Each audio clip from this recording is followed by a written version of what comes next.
നമസ്കാരം, കൊട്ടാരക്കര മീഡിയയിലേക്ക് സ്വാഗതം. വൈദ്യുതി ഉപയോഗം കുറയ്ക്കാനുള്ള ആഹ്വാനവുമായി കേരള സർക്കാർ പരിപത്രം പുറപ്പെടുവിച്ചു. സംസ്ഥാനത്ത് വൈദ്യുതി ഉപഭോഗം ഉയർന്നു വരുന്ന സാഹചര്യത്തിലാണ് നിർദ്ദേശം. സംസ്ഥാനത്ത് വൈദ്യുതി ഉപഭോഗം ഉയർന്നു തന്നെ തുടരുകയാണ്. കഴിഞ്ഞ ദിവസത്തെ മാക്സിമം ഡിമാൻഡ് 5344 മെഗാവാട്ട് ആയിരുന്നു.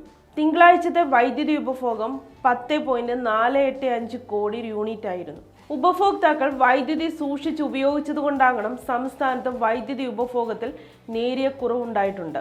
ഇനി വരും ദിവസങ്ങളിൽ ഉപഭോക്താക്കളുടെ സഹകരണം കൊണ്ട് നമുക്ക് വൈദ്യുതി വിതരണം കാര്യക്ഷമമായി നടത്താൻ സാധിക്കും. കഠിനമായ ചൂടിനെ തുടർന്ന് സംസ്ഥാനത്തെ വൈദ്യുതി ഉപയോഗം റെക്കോർഡുകളെല്ലാം ഭേദിച്ച് വർദ്ധിക്കുന്ന സാഹചര്യത്തിൽ കാര്യക്ഷമമായും കരുതലോടെയും വൈദ്യുതി ഉപയോഗിക്കണമെന്ന് കേരള സർക്കാർ പരിപത്രത്തിലൂടെ ആഹ്വാനം ചെയ്തു. എല്ലാ സർക്കാർ വകുപ്പുകളും സ്ഥാപനങ്ങളും പൊതുജനങ്ങളും ഊർജ സംരക്ഷണ പ്രവർത്തനങ്ങളിൽ ജാഗരൂകരാകണമെന്നും സർക്കാർ ഓർമ്മിപ്പിച്ചു.